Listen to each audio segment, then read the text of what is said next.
This is Jackie with your All Access interview with Misterwives, and I literally have all of the Misterwives here with me. So I've got everybody.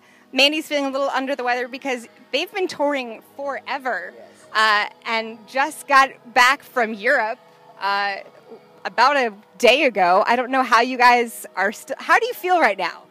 I mean, I feel great. We just had an awesome time at Sweet Life.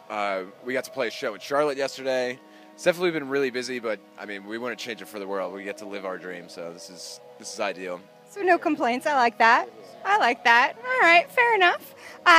Your album, Our Own House, finally came out. Finally. I feel like the last time I talked to you guys, it was sort of hanging in the air when it was going to come out, and I mean, it was a while back. So now it's finally out. Is there a song on the album that you feel best represents your sound? I mean, it's hard. That's a hard question to say because of they're all our little babies or whatever. I think definitely Our Own House, for me personally, Our Own House is it. That's the name of the album. It's upbeat. It's slow. I would say Our Own House for me. I think. I mean, just musically, I think that's also a great representation of us, but also just in terms of like the idea of what Our Own House is, and it's like, it's like I mean, I don't consider us like a band. Like, I consider us like a family. You know, I literally live with Etienne and Mandy, so we're always together, even when we're off tour. And then even when we have days, it's also kind of like, it's almost frightening. Like when we have days off, we're just like, what are you doing? Let's hang out. You would think you would get sick of each other, but I mean, it's just so much fun hanging out with everyone. So I think that's like representative of Our Own House. Like, yeah. I mean, I think that's great. With Our Own House? Yeah, we're going with Our Own House. That's the vote. All right, that's the vote. Your songs Reflection and Vagabond have made it to MTV in sort of the non-traditional sense, as MTV used to play music videos, and they were amazing. That's what we grew up on anyway. But, be nice. Not in the 40s. Ouch. We were probably born the same year.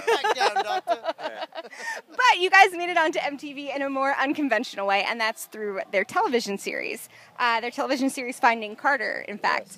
Why do you guys look to sort of find other avenues to share music? I mean, I think it's definitely, like, it's a new way of, like, you know, just getting music out there. I think it's actually pretty innovative on MTV's part to try and incorporate, Brave New World. To try and incorporate, you know, like what they're going for with whatever it be, like scripted television or reality television, but then still have music be the focus. And we can't really thank MTV enough for how, like, so many opportunities they've given us. Like, not only is Vagabond on Finding Carter as like the theme song, but they allowed us to be on their show. Allowed us to be on it, which was the most fun ever. It was like 1 o'clock in the morning in Atlanta, and it was freezing cold, and we just got to lip sync to our song, which was hilarious. So we were just doing ridiculous things like, don't tell people that. I mean, we played the song live. It was just really funny. We all had an absolute blast, and we're like, how are they going to edit this into the thing? Because we were being pretty ridiculous, and they managed with very quick edits to make it look like we knew what we were doing. I think that's a great, unique way to, especially on MTV's part, to re-include music. It's always nice. MTV have just been awesome for us. We just can't thank them enough for everything they've done. Thank you, MTV. Thank you, MTV. Play more music videos. Play more Misterwives. Yeah, please. I mean, play more Misterwives any time, but please bring back the music video. You guys have had luck with a lot of big corporations, so to speak. Tell me about your web series with Kia Motors. That was fun. It was shot over the course of 3 days.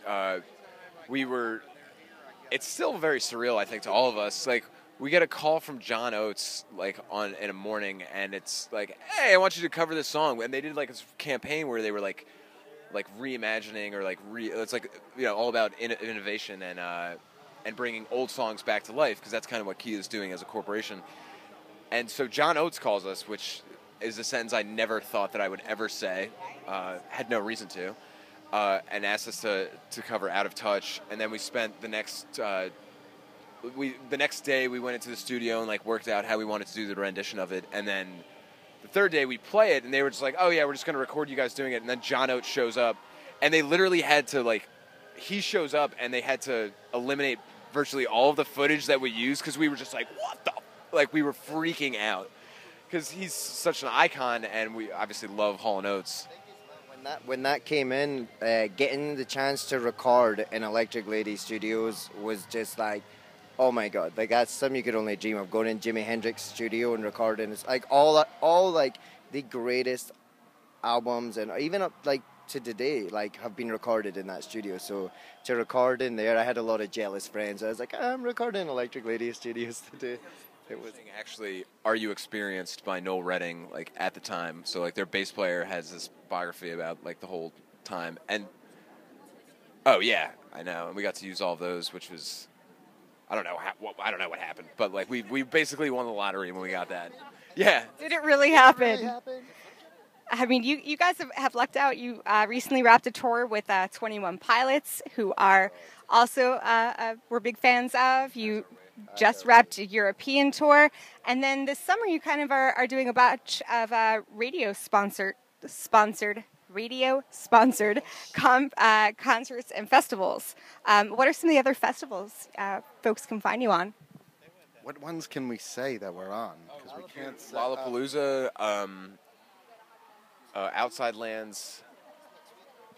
I don't know if I can say that one. There's coming your way. I was going to say somebody else listed a few more, but I won't divulge. I don't want to get you in trouble. The last time I saw you guys live was during the Woody Festival in Austin. In the pouring rain. How on earth do you make sure that you leave a lasting impression with fans when you're playing in the pouring rain outside? Yeah, just try not to. I think when you're playing in a band with your friends, it's always easy to perform. I would agree with that. I mean, and you know, that's definitely one of the things that comes up in interviews is like it's a mix between the energy of the crowd, and we've just had the luxury of having like, you know, the most beautiful people coming out and supporting us, and it's something that we can't tell everyone like how thankful we are, but it's also, you know, such an experience to be able to look at like, you know, be it like Mandy, 8, like Mark, Jesse, Murph, and know that like I'm playing with my best friends. We definitely won the lottery in that sense. Like we've just have the greatest. We don't really like saying fans. The greatest people or friends that like it's just people that come to our shows are the greatest people ever. And then even in that Woody's, for them to be out in the rain and just sitting waiting, and it was like, do we like the guys were like, do we go? And we're like, we're 100% doing this. This is going to be so much fun, and to go out and play in the rain, and it definitely felt like a moment of everyone was like, what are we doing? This is hilarious. Like. It was great. I loved that show, like the Woody's. I'm just really glad I didn't fall, although I probably did, and I just don't remember it.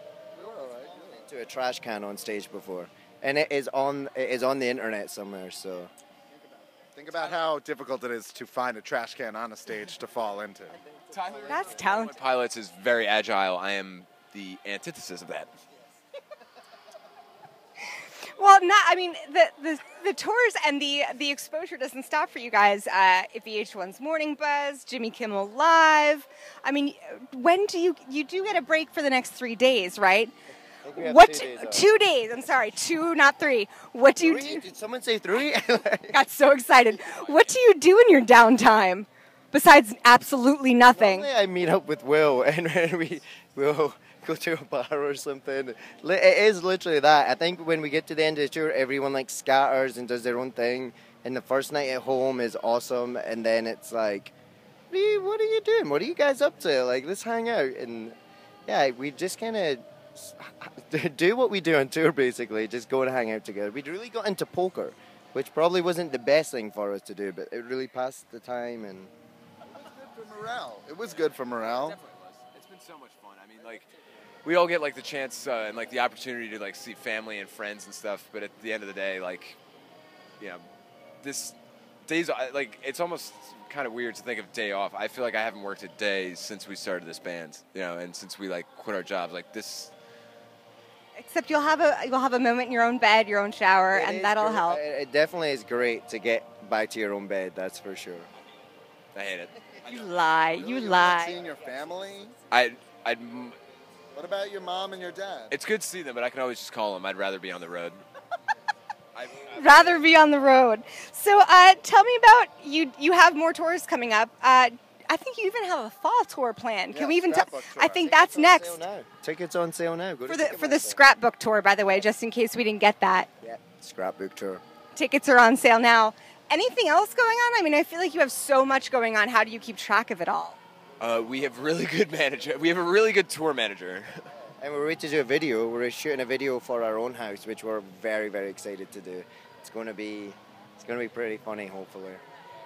We have some good ideas for that. Hopefully they work out. We're actually doing it with the same the Joffe brothers, the guys who did like the video for Reflections. Couldn't be happier. They're such a stellar group of guys.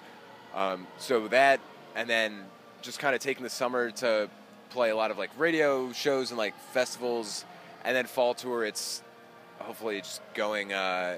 We have like all the dates lined up, and then we might be going back to Europe in like in the fall at some point as well. November, perhaps, which will be great. Europe is so much fun.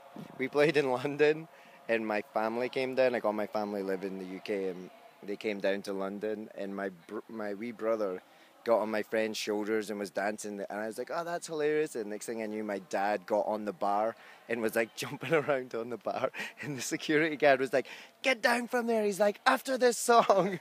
And he just was like, all right, because there's this old guy dancing on a bar. He's just like, there's the vision. Your dad goes hard on the bar, and the security guard just standing there with him. And as soon as the song finished, he's like, right, come down. And he's like, all right. And then just came to the front of the stage. It was very funny. Your dad sounds like an awesome guy. He is awesome. Well, stay tuned for the dads and the rest of the band of Misterwives. They've got a lot going on this summer as well as this fall. This is Jackie. Thanks to All Access and In the Key of Change. Thank you.